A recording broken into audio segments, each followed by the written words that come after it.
আসসালামু আলাইকুম ভিউয়ার্স। আজকে সকাল থেকে ঝিরঝির বৃষ্টি হচ্ছে আমাদের এদিকে। তো দেখি কি করতে পারি। আমরা সবাই মিলে বাড়িতে করলাম যে তৈরি করার জন্য। তো আমরা গোস্ত কাটতেছি, গরুর গোস্ত নিছি। সবাই দেখতে থাকুন।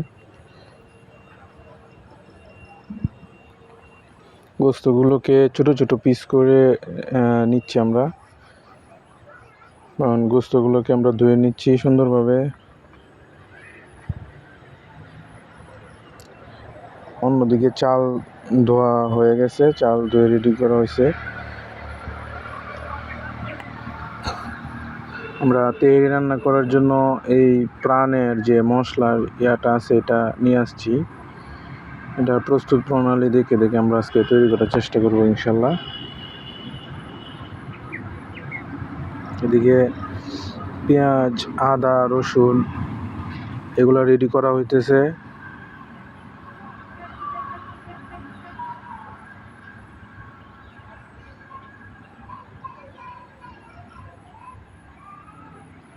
বন্ধুরা, যাদের কাছে ভিডিওটা ভালো লাগবে তারা অবশ্যই লাইক, কমেন্ট এবং শেয়ার করবেন, আর চ্যানেলটিকে সাবস্ক্রাইব করে দিবেন।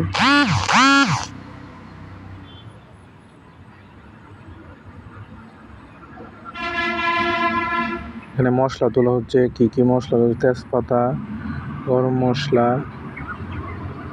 মরিচের গুঁড়ো,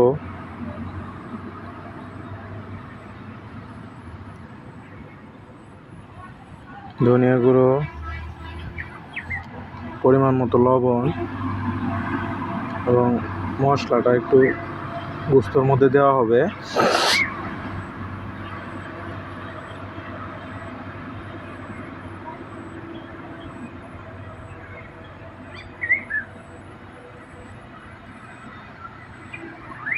ভালোভাবে মাখিয়ে রেখে দেওয়া হবে।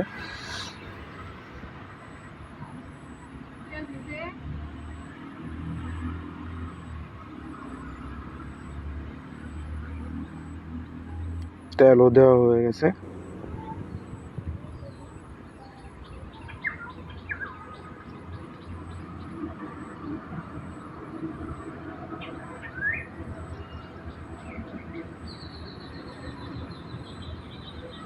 এদিকে মশলা বাটার কাজ হচ্ছে। আদা, জিরা এগুলা বাটা হইতেছে।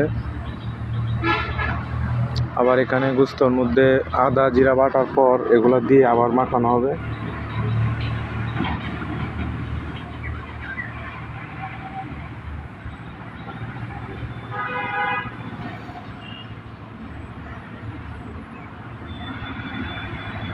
কাঁচামরিচ 15-20টা কাঁচামরিচ আমরা এভাবে পরিষ্কার করে নিব।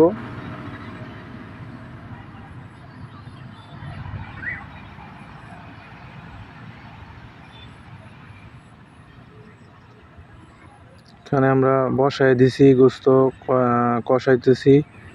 আর ওই পাশের পাতিলটা দেখতে পাচ্ছেন, ওইখানে আমরা পানি গরম করতেছি। পানি গরম হইতেছে, এই যে আপনারা দেখতেই পাচ্ছেন। ভাত পোলাও রান্নার জন্য আর কি পানিটাকে গরম করতেছি। আর এদিকে গোস্ত কষানো হইতেছে। এখানে পানিটা নামিয়ে এখন আমরা চালের যে পোলাওটা রান্না করার যে প্রক্রিয়াটা এটা করতেছি। আমরা তেল দিলাম, গরম মশলা, এখন পেঁয়াজ দিয়ে দেব।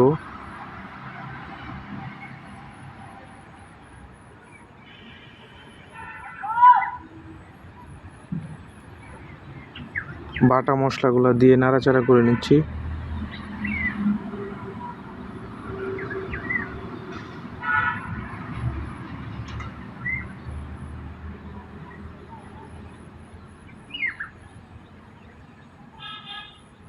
এখন আমরা যে চাল ধুয়ে রাখা চালগুলো দিয়ে দিচ্ছি।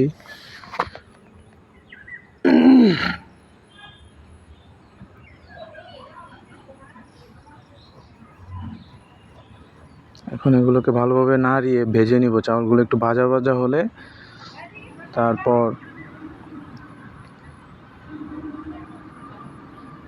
ভালোভাবে নাড়াচাড়া করে 3-4 বার নাড়াচাড়া করে ভাজবো চাউলগুলোকে।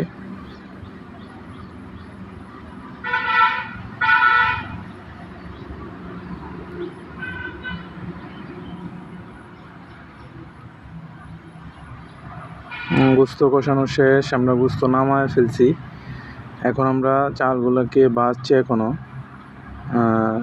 2-3 বার নাড়া দেবো। এটা এখন আমরা গরম পানি যে করে রাখছিলাম এটা ঢেলে দিতেছি।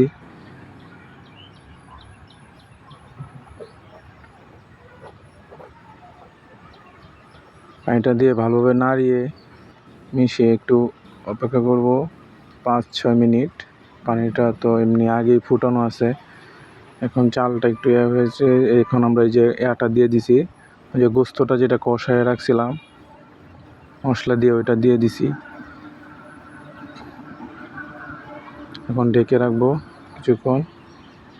এখন আরেকবার নাড়াচাড়া করতেছি। একটা পলিথিন দিয়ে আমরা জাম দেওয়ার চেষ্টা করতেছি, যে বিরিয়ানিতে যেভাবে জাম দেয় আর কি, এভাবে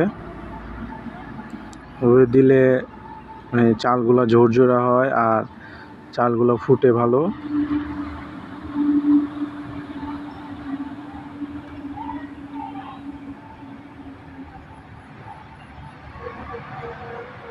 অবশ্যই ভিডিওটা ভালো লাগলে লাইক, কমেন্ট, শেয়ার এবং সাবস্ক্রাইব করতে ভুলবেন না।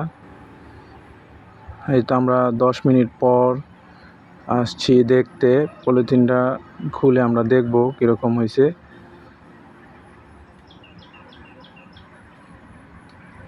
মাশাআল্লাহ, আলহামদুলিল্লাহ, খুব সুন্দর হয়েছে। আলহামদুলিল্লাহ, খুব ভালো হয়েছে। এখন আমরা খাওয়া দাওয়া শেষ করে তারপর ফিরে আসতেছি।